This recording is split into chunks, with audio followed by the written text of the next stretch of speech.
Hi, everyone. Welcome to another episode of Version 1, a podcast where interesting creators come to talk about the creative process, imposter syndrome, inspiration, failures along the way, and much more.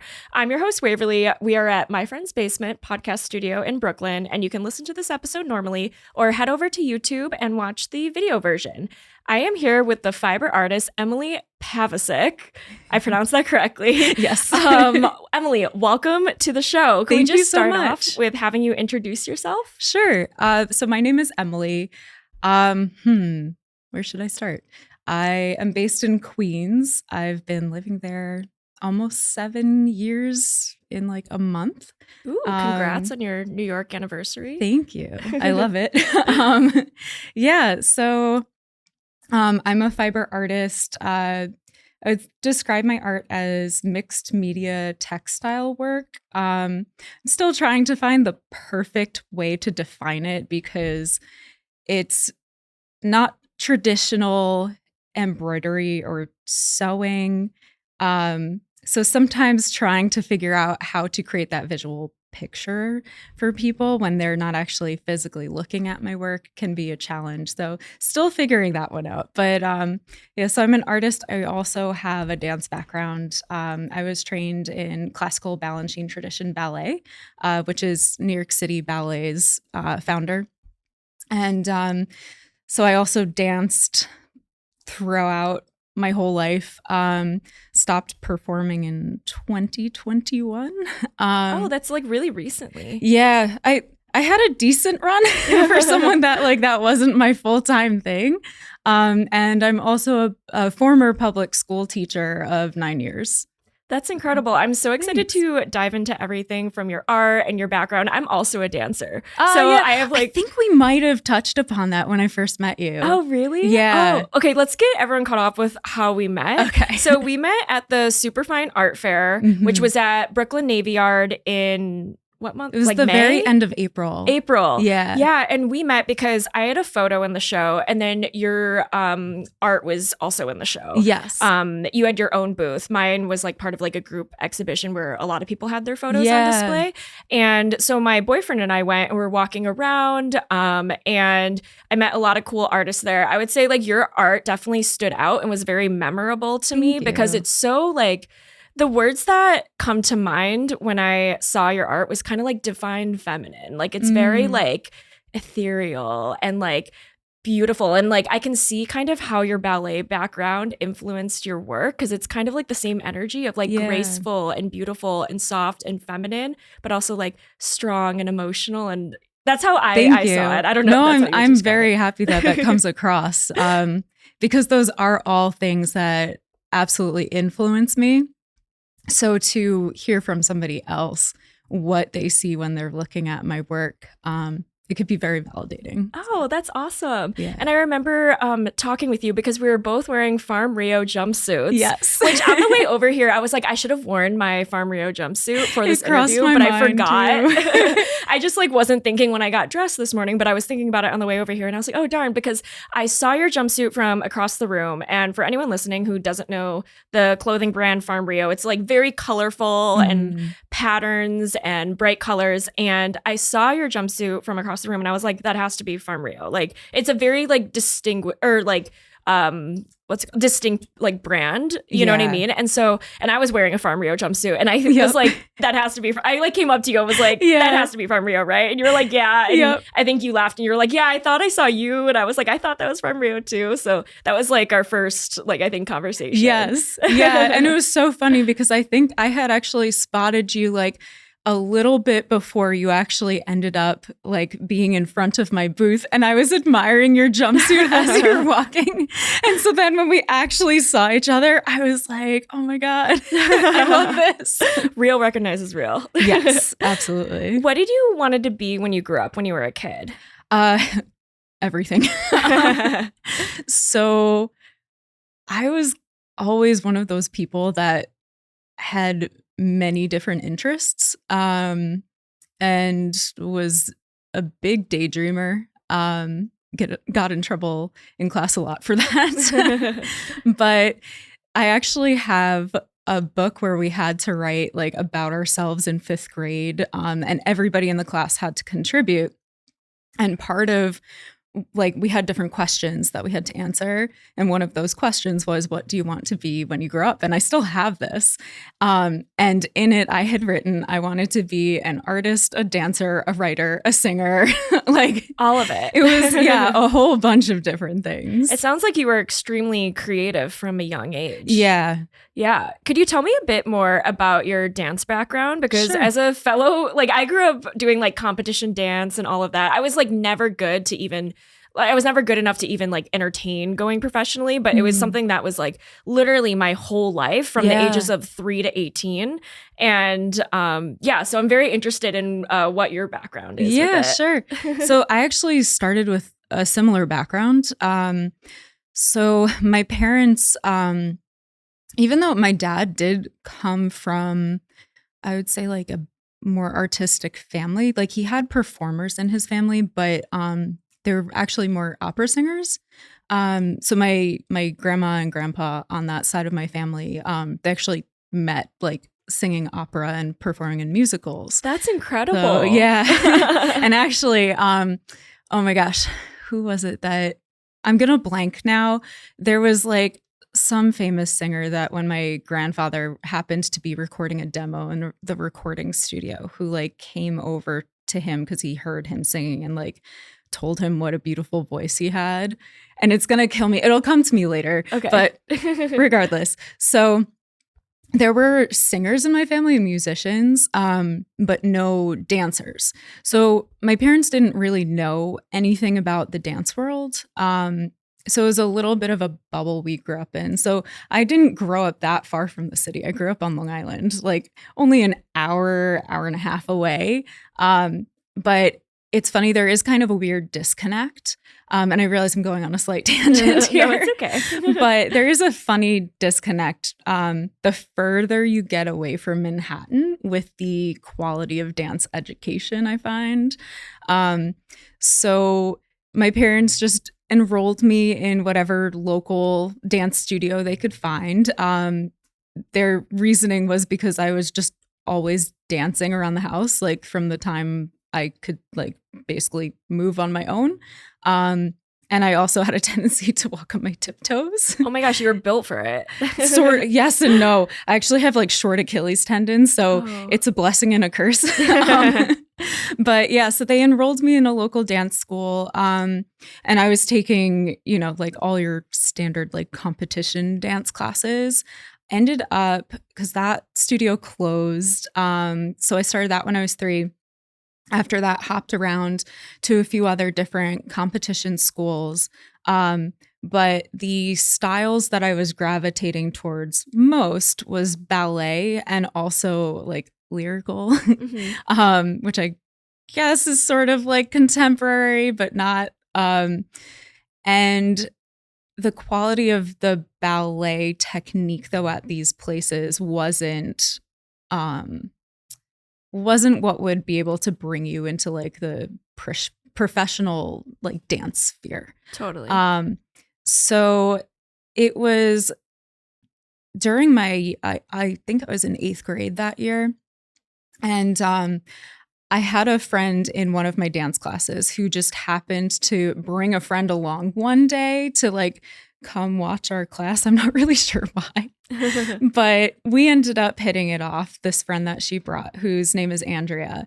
And she and I ended up talking, and I found out that she went to an all ballet school that was in the area. And at that age, I was like, I didn't even know that existed, other than there was one other like strictly ballet school in the area. And I had tried it out. It was like all like Russian, like Vaganova. The teachers were very hardcore, kind of like you like move the slightest wrong way, you get screamed at sort of situation. So I had tried like one class there, and I was the kind of kid that like would break down in tears immediately. Totally. Yeah. If someone looked at me like they were upset with me. So after I talked to her about that studio, I told my mom about it, and she decided to look into it. And it was around the same time that I was working on like a solo number for like competition at this studio at the same time as like being in these different group numbers. And the owner of that studio, when we would be like rehearsing the group numbers in lyrical, because we didn't do ballet competition, I'm very passionate and expressive. And a lot of the other kids, you know, because this just like they didn't necessarily also all love lyrical. To them, it was like, I have to do this in order to also be allowed to do like hip hop and jazz and tap. So I was one of the few that lyrical was like my favorite. So she told me one day after pulling me aside, she was like, I know that you're very expressive and passionate. And she literally said to me, but I need you to hold back because you'll stick out because nobody else is matching your energy. Whoa. Yeah. And I remember even at that age being like 13, thinking to myself like that doesn't seem right. Yeah. And she was like, well, you should just try to do that all out in your solo. And it was like, okay, I understand we're all supposed to be uniform, but also isn't the point of dance and like especially lyrical was to be expressive? So then when I ended up trying a class at the ballet studio, I completely fell in love with it. My teacher there, so his name was Frank Oman. He was a soloist in New York City Ballet Company. And like during the time when Balanchine was alive and was like in his prime. So he really knew and understood the technique, but he was not like traditional ballet teachers in the sense that he was such a gentle soul. He ended up like, for myself, and I know so many other people, he was more like a grandfather figure to all of us. And he was such a kind person. So I ended up I was like, I don't want to dance at the competition school anymore. I just want to be here at this ballet school. And at the time, not knowing like what it actually took, I was like, yeah, I want to get into Juilliard and like, you know, eventually dance in New York City Ballet. You know, not realizing both how far behind I actually was with technique at the time, and really like how good you have to be that your body really like unfortunately had to look a certain way. Like, not that I agree with that, but you know, unfortunately that's like how it was. Yeah, totally. So yeah. So I ended up then dancing with that school from the time I was 14 till I graduated high school. Went to college, minored in dance. And one of my teachers that I had at the ballet school who taught some of the classes there actually turned out to also be a professor at my college. Oh, cool. Yeah, so it was really great because then I would get to take classes with her and it was like a familiar face. And she was a sweetheart. She actually now is at Steps, I think, on Broadway. I'm pretty sure she's teaching there now. Oh, cool.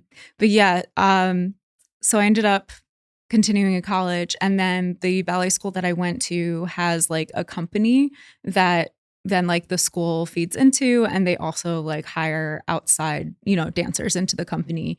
So after I graduated from college, they hired me into the company. So I was dancing with them like part-time while also doing all my other things. That's fantastic. Thanks. That's so cool. Yeah, I think growing up in competition dance is like, it's a very specific experience that if you don't grow up in it, it's really hard to explain. Yes. You know, it's like I had an overall good experience, but then I ended up leaving my studio early because of a toxic like situation my senior year. But overall, I think it helped me a lot as an adult with like structure and discipline, and also having like a creative outlet. I think is really good for kids, even if it's not even if it doesn't end up like being your career. Do you feel like your background as a competition dancer like influenced you as an adult, especially living and working as an artist now, even though it's like a different type of art? Yeah. It's funny. I haven't thought about it with competition dance so much as ballet.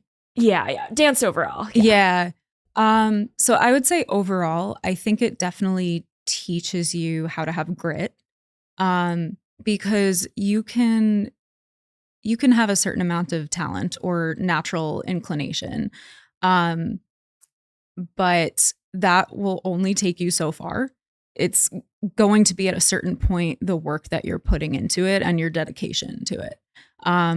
So I think that I've definitely carried into my current career path, and really also when I was a teacher too. Like that's something, you know, you need it for all of those different things. So I would say that out of everything, that's probably one of the biggest things that stuck with me. Yeah, for sure. Those are definitely very important lessons that you can carry with you in so many different situations and life experiences, for sure. When did you start learning how to do embroidery? So I'll see if I could actually remember. So when I was growing up, I kind of learned little things here and there just about sewing from like both my grandmothers, my mom, my aunts. And all of it was mostly just like basic stitches.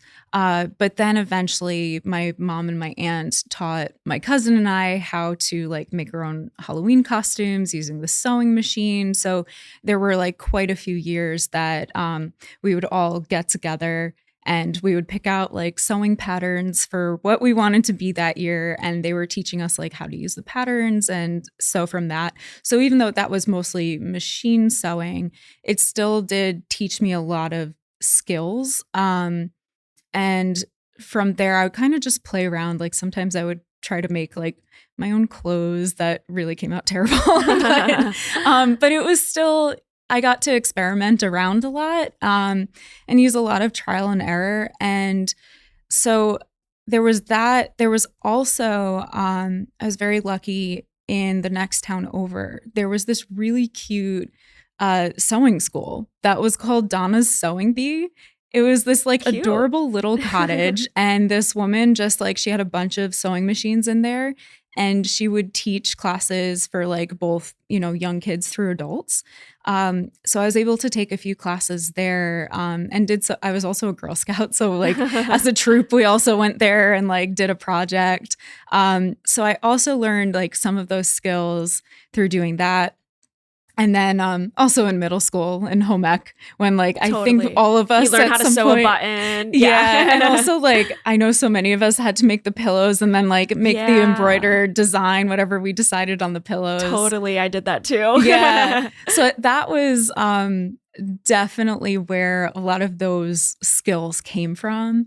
But it wasn't for quite a while after that I actually started implementing that in my artwork.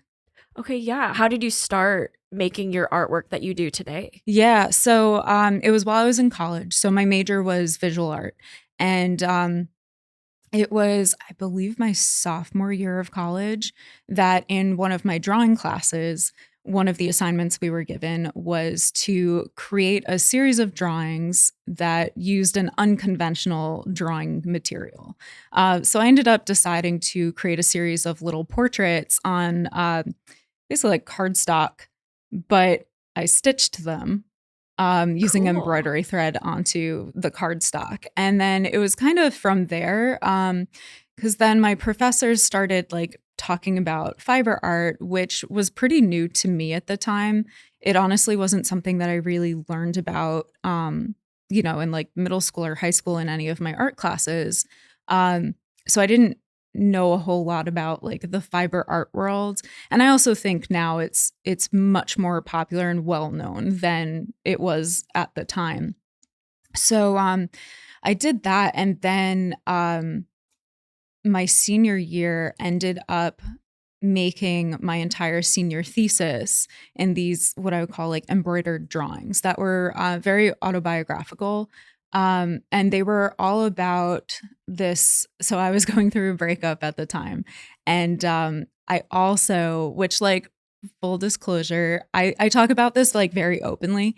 But at the time I had gone through my first major depressive episode.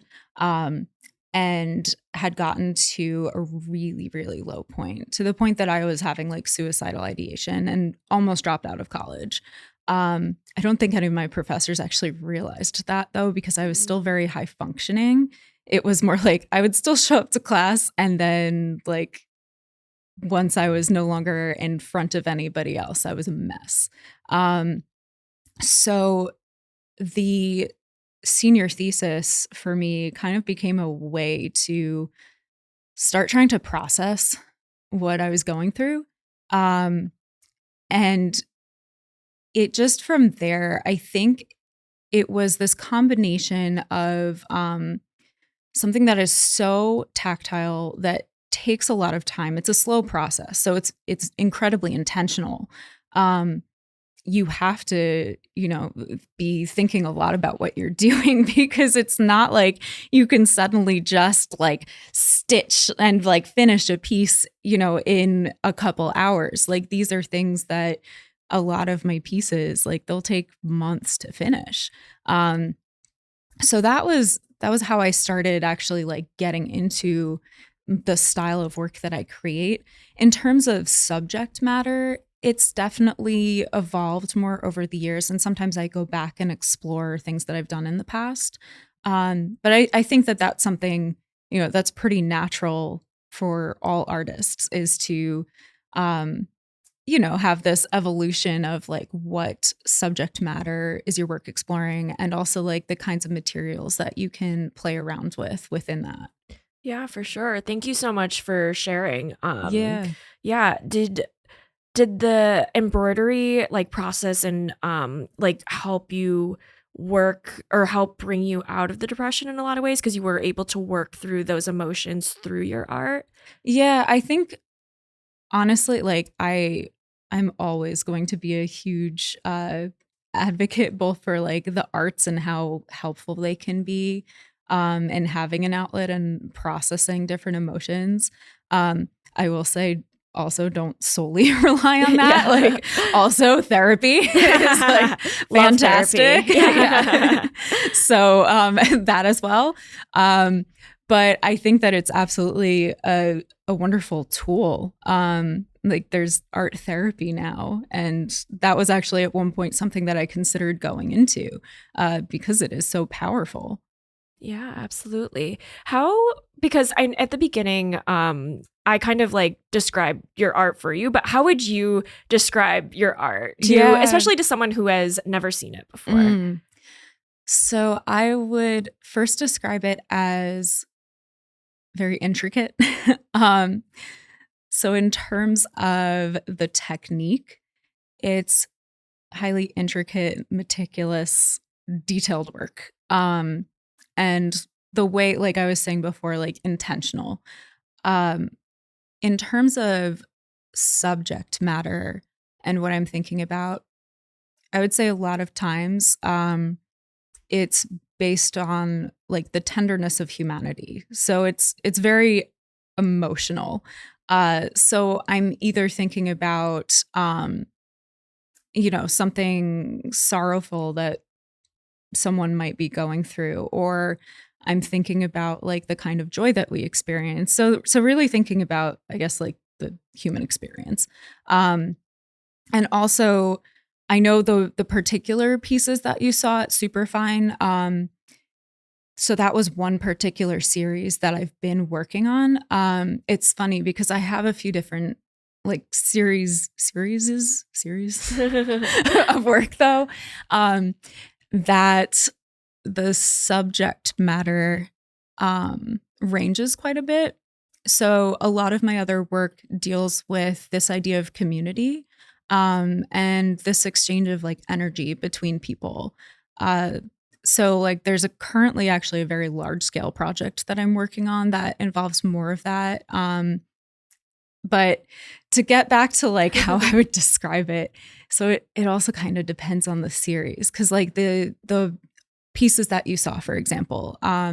So I had started experimenting with eco-printing with flowers that I was growing on my balcony onto the fabric, and then stitching this imagery of all these women on top of that. And the process of eco-printing is interesting in that since it's a natural pigment that you're using, no matter what kind of fixatives like and mordants that you use in the process to try to maintain like that color, like steadfastness. I don't know why today I can't like pronounce things. But no matter what you use over time, those colors are going to both shift and fade. There are ways to like try to prolong the amount of time that the colors are preserved, but no matter what, you are going to see those changes. So that kind of got me thinking while I was experimenting with it, just about like the brevity of like all of our lives. And I think like existentialism is a thing like so many artists think about. But just this thought about the fact that when you look at the grand scope of how long us humans have been here on Earth, that timeline, we're just like this tiny little like millisecond within, totally. Like the amount of time that the planet has been here. So I was thinking both about like that impermanence and the shortness, like with the amount of time that we have here, but also at the same time, the importance though that like we all have with each other and how our lives are still meaningful. Also, with thinking about aging and women's bodies, because especially as I get older, this is something I'm thinking about a lot more. And it's like, as I start to notice like wrinkles forming on my face, where I'm like, internally, I don't feel old. And I know I'm not like old, but still, like I'm in my mid-30s. And it's kind of interesting being at this point where you recognize that society, when women are younger, they tend to be considered more like valuable and more beautiful. Like, I'm going to use a very cheesy analogy with my work, but like a blossoming flower. And then as we start to age, a lot of times women tend to be discarded. Like in Hollywood, that's, I know, a big topic. And also with dancers. We have a very short lifespan as dancers.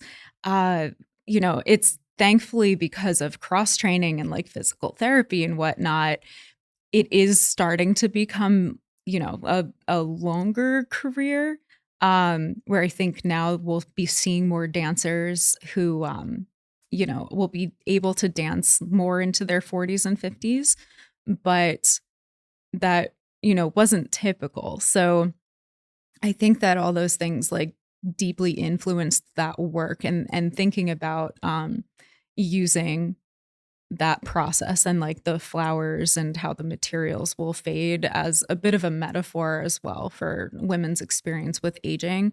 But also at the same time, on the other hand, I find the older that I get, the less am I allowed to curse? Please. Okay. Fuck yes, please. Right. When I was teaching, I always had to be careful. And now I'm like, yeah, I actually have a really bad potty mouth, everyone. So, like, I kind of give less fucks about what everybody thinks. Yeah, like, that's great. Yeah, it's kind of liberating because you're like, sure, like, I might not be regarded in the same way that I was in my 20s, but like, I don't really give a shit. Yeah. So, yeah. So that also at the same time is kind of powerful. Yeah, absolutely. Yeah, I just want to go back to the point that you talked about at the beginning with the intricateness of your work, because I remember at your booth at Superfine, and I was looking at your Instagram this morning. You had a video, like you can literally hold a magnifying glass to your work and see all the teeny tiny details, and it's just it's so incredible. I highly suggest everyone going on your Instagram and like watching that video or just going to your website, because like you literally like hold a magnifying glass to it and you can't even like see all the details until you're like zooming in so much. Yeah. It's so impressive. Thank you. As I was looking at your work this morning, I noticed that a lot of your work has or is centered or is picturing hands. Yes. Like hands in different positions, like hands reaching for one another, hands touching. There's one where there's like an adult hand holding a baby hand. Like there's a lot of different hands. And I was just curious, like why hands in particular, and what these hands are supposed to like evoke. Yeah. So I'm really excited you asked that, because it's actually the majority of my work now primarily is imagery of hands. So the series that you saw actually was like a bit of a I'm like blanking right now on what what I'm looking to say. I'm describing it with my hands right now. Like a segue to what you normally do, like something different. Yeah, just something different than what I normally do. So as for the hands, both as I am using them to talk, I'm half Italian. So it's like impossible for me not to. But also as dancers, we use our hands in very specific ways all the time. So there's a few different reasons. One of those is because of the expressiveness of our hands and how I think that we can universally portray so many different emotions with our hands. And even if we can't verbally speak the same languages, we can still figure out a way to understand each other, through basic hand gestures. So I think that that's one of the reasons that I keep coming back to that as a subject matter. I also, while we were in college, we had a master class where we had a teacher come in, and that was all they went over for like I think it was like 2 or 3 hours that they were there, was just gesture and like the power of gesture. And one of the exercises, I forget what some of the prompts were, but he was giving us different prompts and then was literally having us like just imagine like very slowly and intentionally like doing different things with just how we started to move our fingers, and how the different ways that we could just like use the fingers could express something differently as we were dancing. So I think that also stuck with me. And I would say the last point is also that hands are, something that I think everybody can relate to.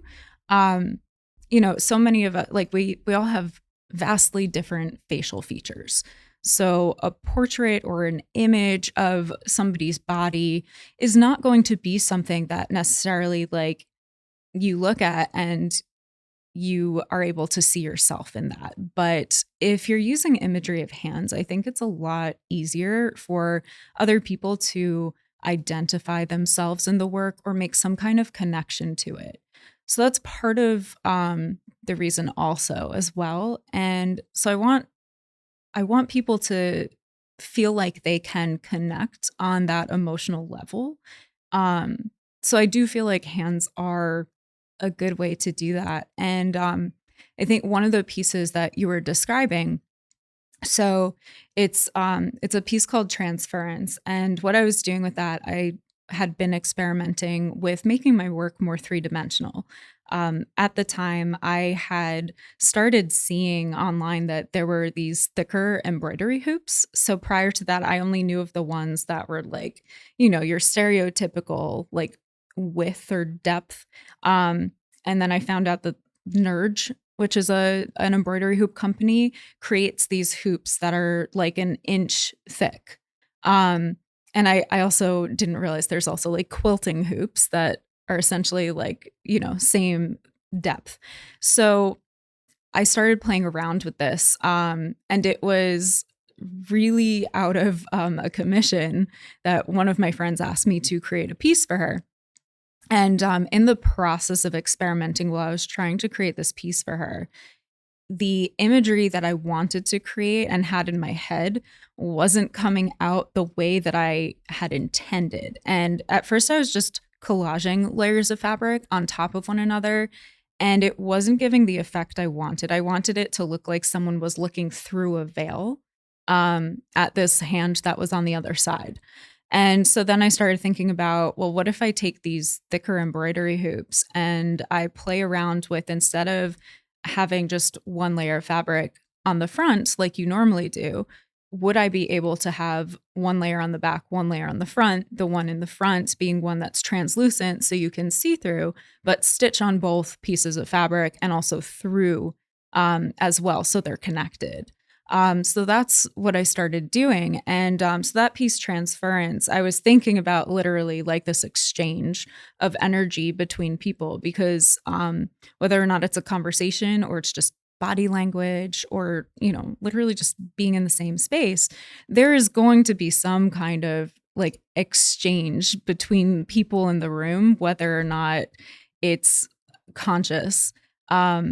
So that work was starting to experiment that. And I'm actually currently working on a very large scale version of that piece. Ooh, exciting. Yeah. So this one is more of like a big community based project. And so involving volunteers in my community. But it's also through a grant, which is very exciting.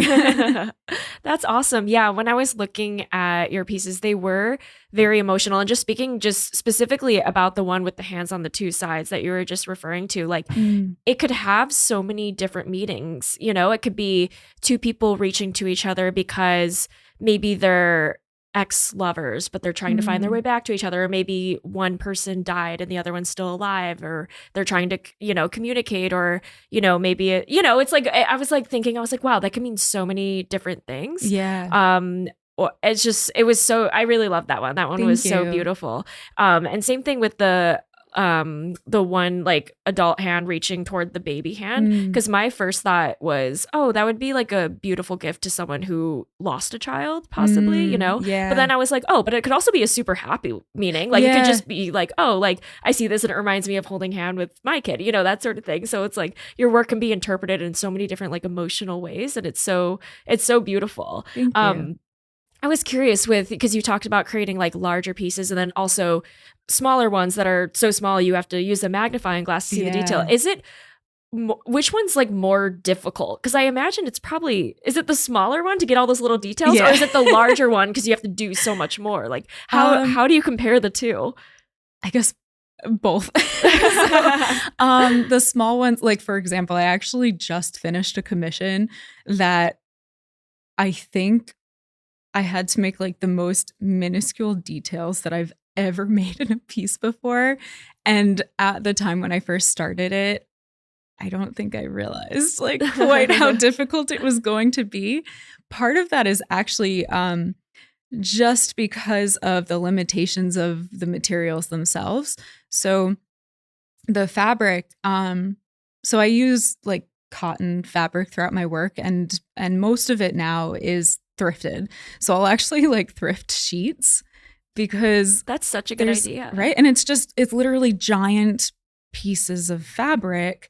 And like a lot of times people are not going to be purchasing thrifted sheets, I think, to use for bedding. So I was like, well, why don't I just repurpose these and like turn them into my artwork? That's so smart and so sustainable. Thanks. Yeah, it's one of those things, like I've been trying to also think about like how can I make my work more sustainable, because then sometimes I will feel this guilt about the fact that I'm like pumping out new material things into the world. Also because my dad is an environmental conservationist, and my brother's an environmental scientist. So I kind of grew up with this sort of thinking. So that as well influenced my work. But back to like limitations. So when you're using like this woven cotton fabric and you think about the way that it's woven, you could kind of think of it as a grid. So you have these perpendicular threads in there, right? And depending on like with sheets, you have like a thread count. Depending on the amount of thread that's actually used in it, if you think about the spaces between those threads as like a little grid, you only have so many holes to choose from when you're making stitches. So the smaller that you get with it, the less options you have for where to actually put the needle through the fabric. And say you're trying to make like a curved line or something at such a tiny scale, it can become very challenging. And that's actually what I found with this most recent commission that I was working on. So the faces themselves. So I don't think the people that are being gifted it are going to know that they'll be getting it eventually, but like I don't think they'll figure it out from, you know, if they ever came across the podcast and listened.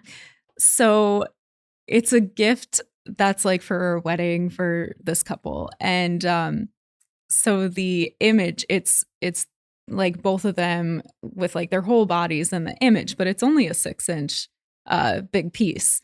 And so trying to fit like these two bodies and also their dog wow. into this space. Such a small space. Yeah. Like their heads are literally, I think, about this big. And so like stitching the eyes, the eyelashes, like, you know, the details of the noses, it was probably one of the most challenging pieces I've had to make to date. So definitely like the smaller ones can be a challenge because of things like that. As for the larger ones, I think like what you're saying, because of the fact that it's just more space, it can just, I guess, take more time. So it's not necessarily more challenging in the sense of, you know, like how to actually go about the process as it is. It's just you have a lot more ground to cover.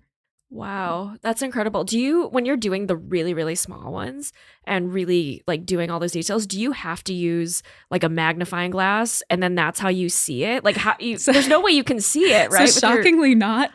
No way. Yeah. Which I don't That's know incredible. why that I mean, I don't want to jinx it. Like, hopefully my eyesight stays pretty great for a while. I mean, I did have LASIK surgery when I was in my 20s, really because of dancing, because I couldn't wear my glasses on stage and my contacts would dry out from the stage lights. So I'd be like doing this on stage. So eventually I had LASIK eye surgery. So I don't know if it's like my eyesight's better from that or something, gave me like superpowers to see these tiny, you know, stitches that I'm working on. But yeah, as of right now, I thankfully don't need to use a magnifying glass when I'm working. That is so impressive. Thanks. Because in my head, as you were talking, I was like, there's no way she just does this like naked eyesight. Like there's no way. But that's so impressive and incredible. Whenever you're like super like zoomed in, focused on like a small spot, do you ever, I don't know, like I feel like sometimes when you're that zoomed in, do you ever like kind of lose sight of like the bigger picture and then you're like, oh wait, something's off because I was so zoomed in on this little part and now it like maybe like shifts over or something or like move, you know what I mean? Yeah, I do know what you're saying. I would say probably not because I do always actually sketch what I'm going to stitch first onto the fabric. So I think because of that, then it's kind of like I'm just following my own drawing. So I think that prevents much of that from happening. Gotcha. Occasionally, like, yeah, there will be like sections with a few stitches that I'm looking at. I'm like, you know what, that like even with this commission, for example, when I was talking to the person that had commissioned it like towards the end and I was sending her photos and she was like, I feel like my brother's nose like looks just like slightly off from what it needs to be. Part of that also was unfortunately trying to get reference photos was a bit of a challenge too, because she was trying not to give it away. So she was just like screenshotting photos from his Instagram. And when you zoom in, it was very grainy. So then she was able to, after that, she was like, you know what, maybe I have like photos from like a family wedding we all went to. So then she sent me some more photos. So I was able to see it more clearly.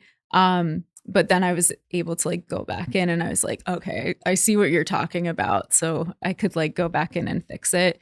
But that still does happen though, regardless, like especially the tinier ones that sometimes afterwards I'll be like, you know what, that's like not the quality that I want it to be, and then have to like take those stitches out and redo it. Yeah, totally.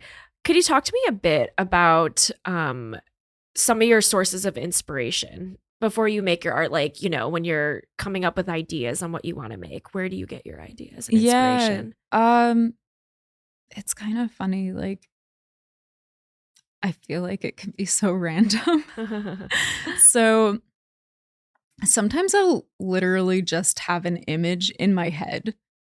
I don't know why, but something will just kind of pop into my head. And then I'll just feel very compelled to make it. And I'll be like, I just have to like get this down on paper and like sketch this out. And then sometimes it's through that process of creating that you keep thinking about this one thread of, a concept, pun intended, and how you can keep experimenting within that topic that you're thinking about.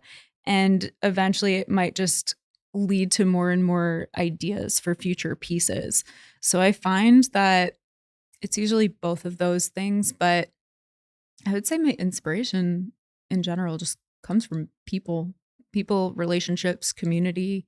Yeah. Awesome. I love that. Are there any other artists that you look to also for inspiration or that you admire? Yeah, so there definitely are. So before I really got into making my hand stitched work, I actually was doing more printmaking and also a lot more just drawing. So I was very inspired by like Kathy Kollwitz, also Gustav Klimt, Egon Schiele. And then one of my professors, after I had made that series on oak tag, and she started talking to me a bit more about fiber artists and actually showed me a book that was from a whole exhibit that they had at Mad Museum that was all these like incredible fiber artists.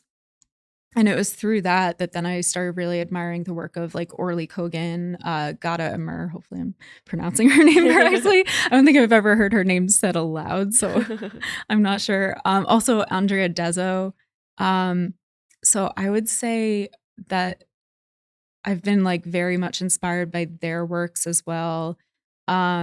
Kiki Smith, Valerie Hammond, who, funny enough, I actually student taught for and like had kind of an embarrassing moment because so when I went for my master's in art education, and it was at NYU. So my student teaching was in Manhattan. And the first assignment that I had for student teaching was on the elementary school level. And it was with a program called Studio in a School. And so when I was assigned it, they were like, okay, you'll be like with this teacher, Valerie. And I was like, okay, cool. So like, I start like going there, doing my student teaching and whatnot. And I had like also seen like her last name on paper, but I don't know why I wasn't like at the time putting two and two together until one day while we're in the classroom during a break, she's like, oh, I just have to call my friend really quick. Do you mind if I go make a call? I was like, no, not at all. So she goes and like, stands on the side of the classroom.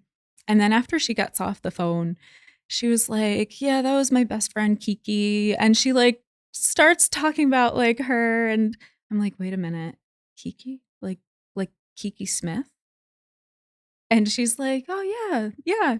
And I'm like, oh my God. And then I suddenly realized, I was like, wait, if she's best friends with Kiki Smith. And then I put two and two together finally. And I was like, this is Valerie Hammond. Like, this is an artist whose work I've admired for so long. That's incredible, though. Yeah. It was kind of embarrassing, too, because I was like, oh my gosh, I'm so sorry. Does she know that story? I don't think she does. Unfortunately, I'm not like in touch with her anymore. I did, though, get the chance while I was student teaching with her to actually go to an installation for one of her exhibitions that her daughter was helping her with. So that was really cool to be behind the scenes and actually, kind of see like how her process went with installation. That's so cool. But I realized her work. So recently I was looking back at it. Her work actually has a lot of hands in it, and I would describe also as very ethereal. So that was like another light bulb moment, like, oh, that definitely like influenced some of my work. And also Egon Schiele and Gustav Klimt, like their hands. Oh my gosh. I'm obsessed. Have you been to the Klimt Museum in Vienna? No, I haven't been to Vienna yet. You gotta go. It's on my list. Yeah. Yeah, I was there last year, and my boyfriend's also an artist and loves Klimt. We didn't end up going to the museum. I think I met him too. Oh, yeah. Superfine, right? Right. Yeah, he loves Klimt. And we didn't end up going to the Klimt Museum because we ran out of time. But we need to go back. So no, that's definitely that's on my bucket list for sure. Yeah. Could you give me a bit of an overview of what your process is like from, once you have the initial idea of what you want to make to it being like a final piece? Yeah. So pretty much everything for me starts with like a pencil sketch.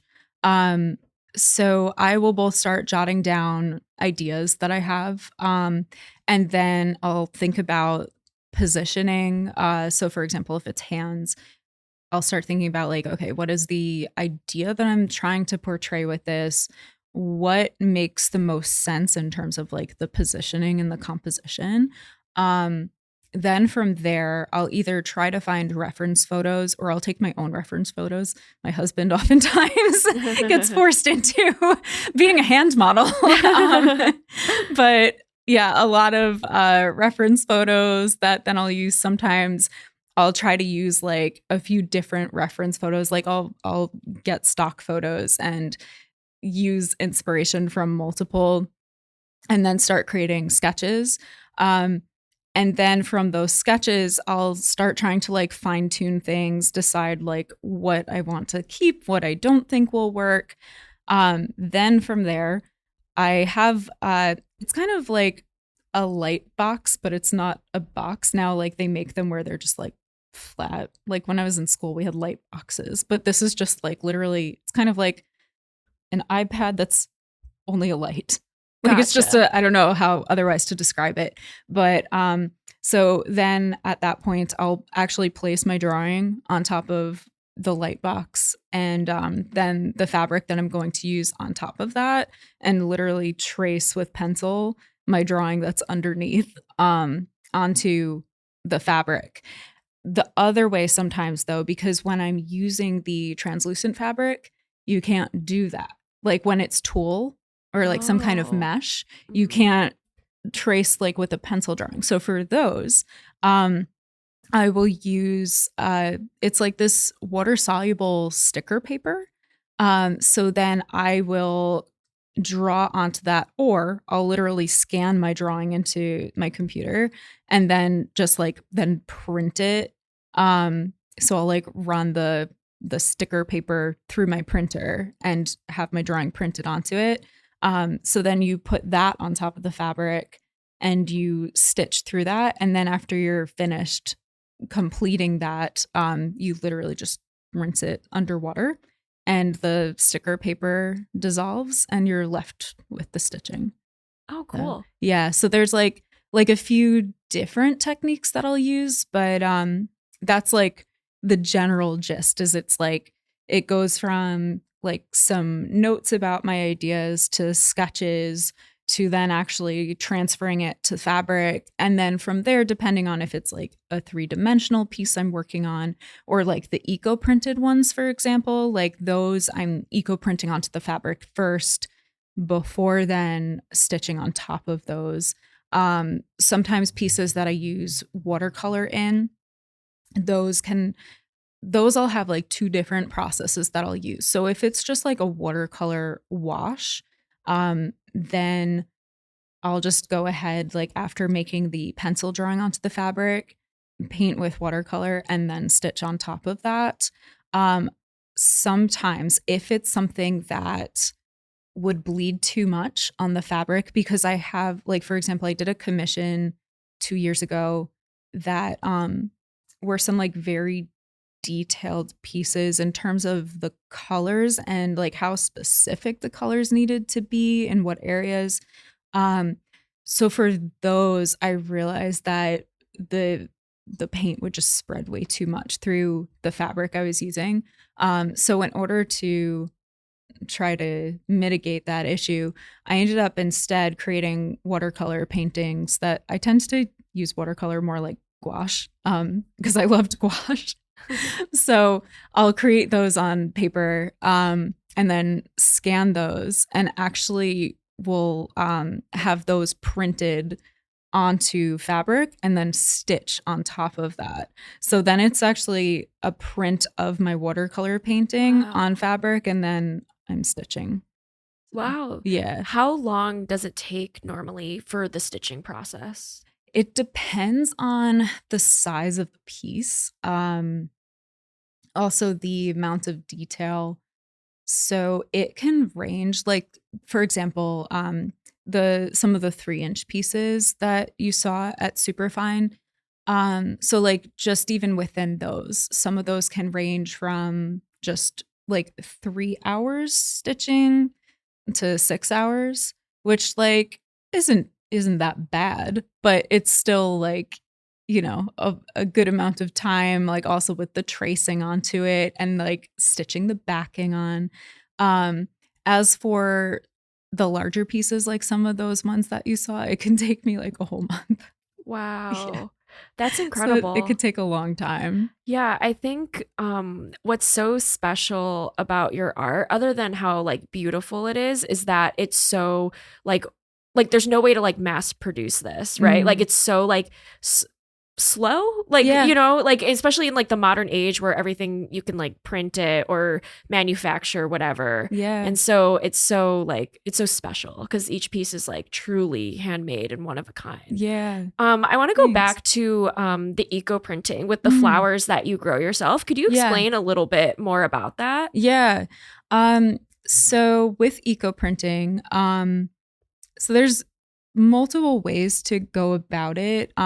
Truthfully, I'm still just kind of scratching the surface on that, because that's a whole world in itself. So I would still consider myself just a novice. Luckily, there's YouTube University, so there's a great wealth of resources out there, which I use for a lot of different things, to be honest. But what I started doing after I started learning about the process, so there are specific types of flowers that have qualities that make them better for, I would say, the vibrancy of the pigments, as well as how well they'll fixate to fabric. So the ones that I decided to grow on my little queen's balcony, so I grew Coreopsis, Sulfur Cosmos, and Scabiosa. So those are a few of the different types of flowers that are known for being like specifically great for dyeing. And then what I do from there is I press them for several weeks.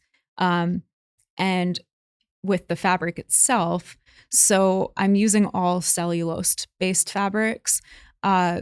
When you're using cellulose-based fabrics, you have to use specific kinds of mordants. So you go through a process where it takes a long time, but you have to prep the fabric. So you first scour it, which essentially is a deep cleanse where you're putting it in like a scalding hot bath of water.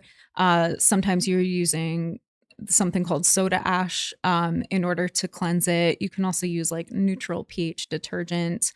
So you like try to clean it the best you can first. After that, you put it through a series of mordant baths. So those are basically your fixatives. So it could be like sulfur acetate, or like there's like different combinations of things that you can use, but it basically has to like go through each of these baths for a few hours. And so it's a lengthy process.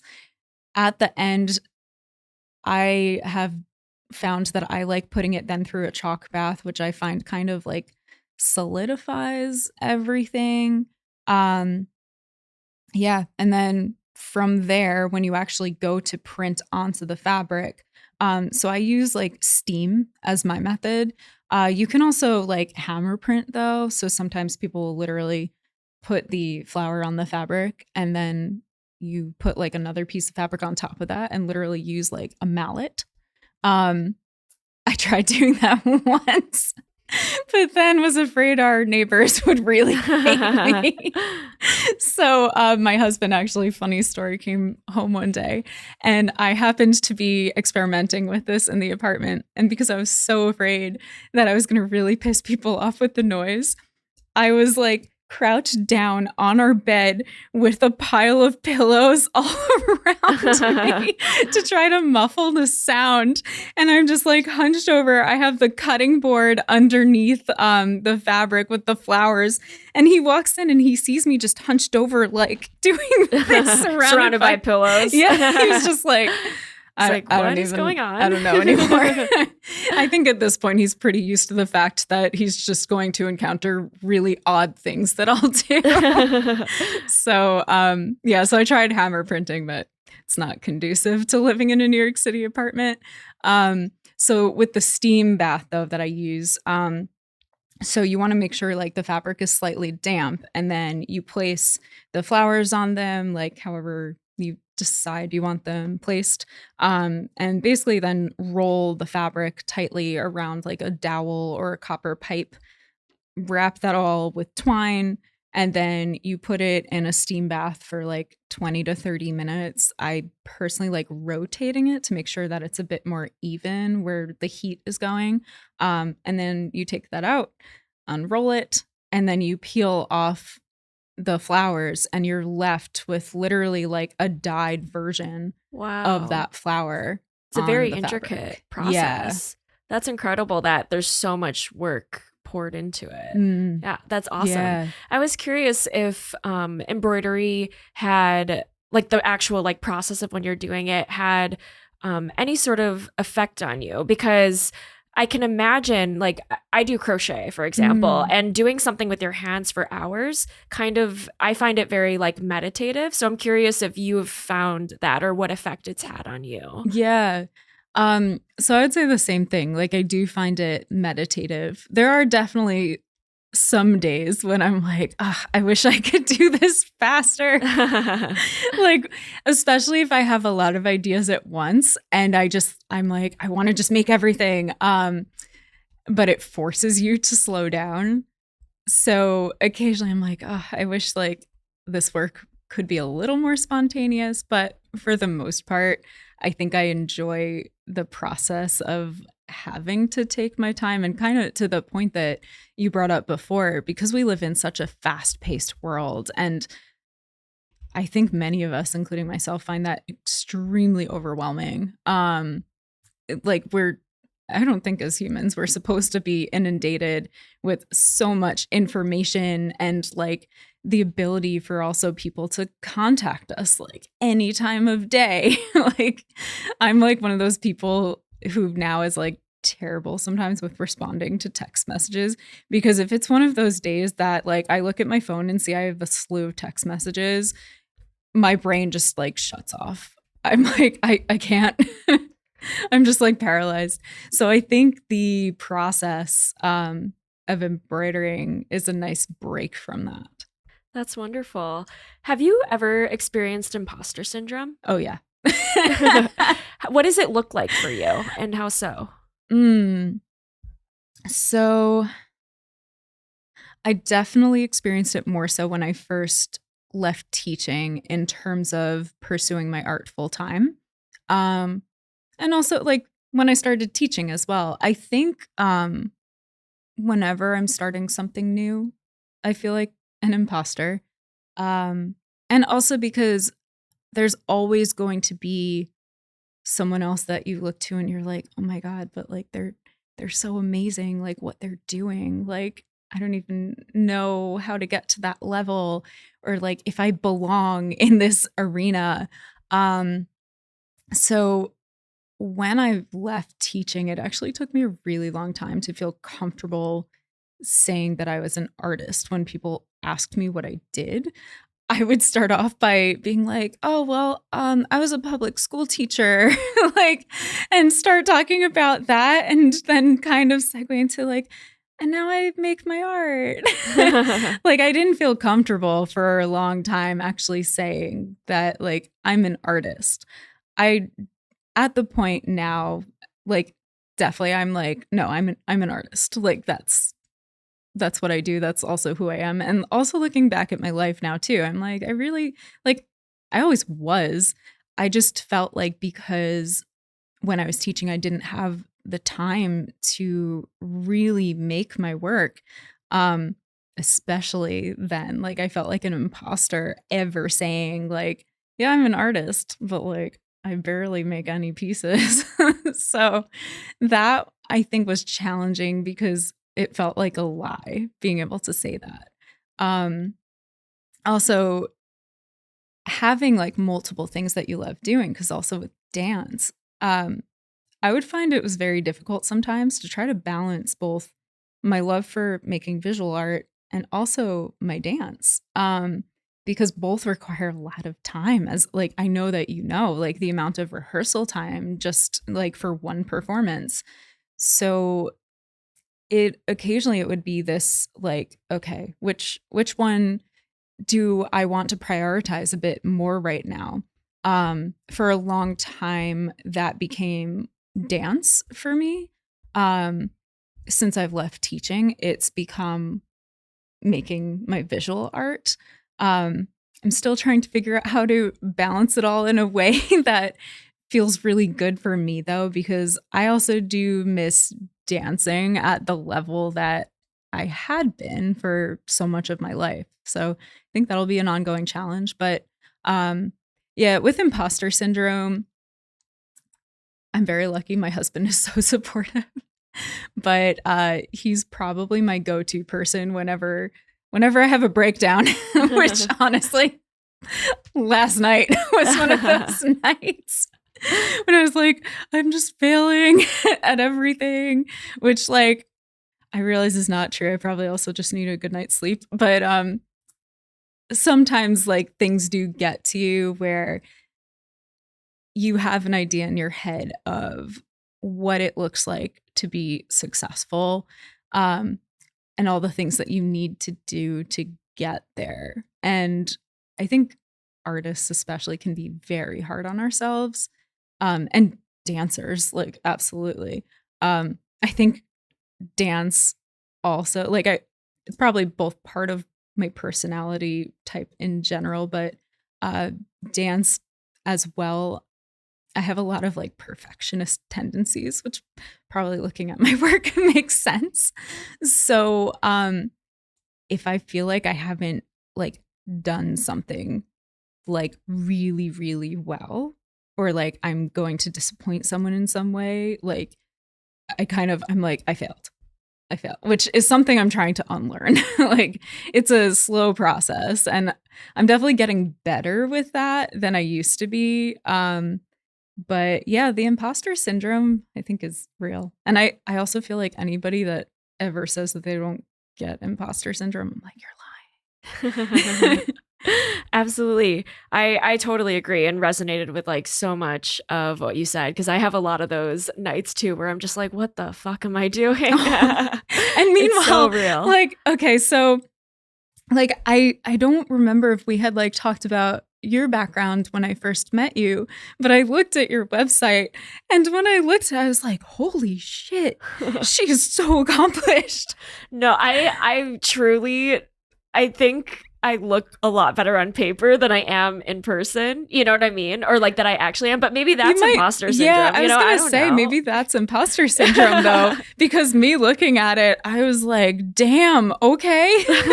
Oh, you're so sweet. Thank you. But seriously, I was like, I can't believe like you asked me to like join you on this. So thank you. Oh my gosh, of course. Thank you so much. My last question is it's so impressive that you're able to pursue your art full time. And I think that a lot of people have, you know, their 9 to 5s and are scared to make that leap into pursuing their art as their full-time role, or maybe they can't for whatever reason. And so I was curious if you had advice for people who were looking to make that transition and also get over any sort of like mental blocks or imposter syndrome or anything else that might be preventing them from doing so. Yeah. So I will be honest, I'm in a privileged position where my husband is helping me a lot right now. So when I first decided to leave teaching, it was really because of how it was affecting me mentally. Because I had taught through the pandemic, and it was and I taught 6th through 12th grade. That's a really hard age to teach. Wow. I mean, any age is hard to teach, but wow. Yeah. Because it was a combined middle school, high school, and I also taught 3 subjects. So I was the only teacher for any of these subjects, but I taught visual art, dance, and technical theater. Whoa. So I had a crazy class load. Also, any of the like arts related extracurricular activities, like I was automatically like basically assigned to. It was voluntary, but like who else was? You were probably so underpaid because they underpay teachers. I have a friend who was a public school teacher, and she taught, I think, 2nd and 3rd grade. And she also left teaching, I think a year or 2 ago because it was so difficult. Yeah. So she's probably also like, we're part of the mass exodus that occurred. So it for me, it was, it got to a few things that led me to a breaking point that finally helped me decide to take that leap, because I was terrified thinking about it.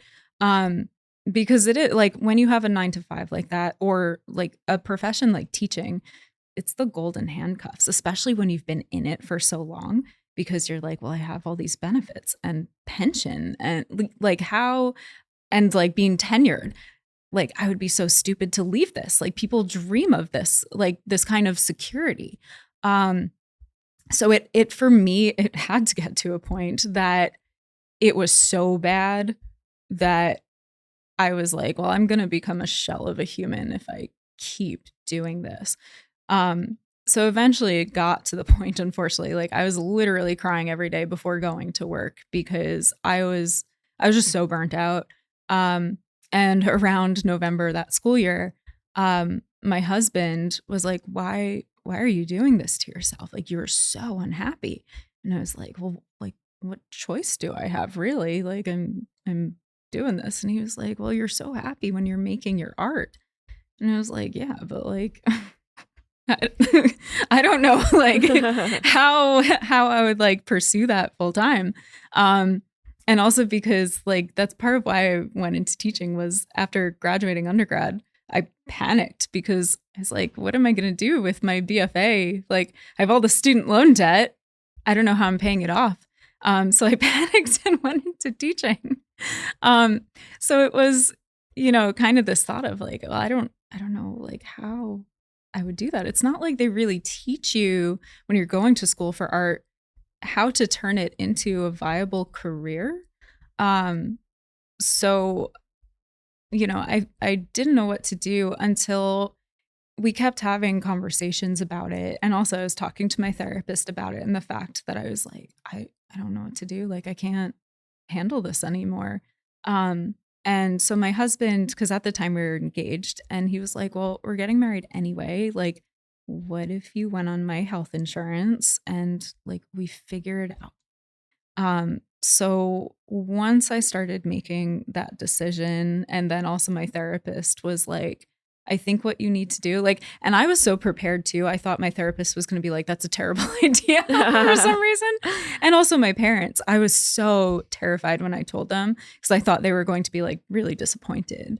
And instead they were like, okay, like, well, just make sure you have a plan. But I think they saw like how I like just couldn't handle it mentally anymore.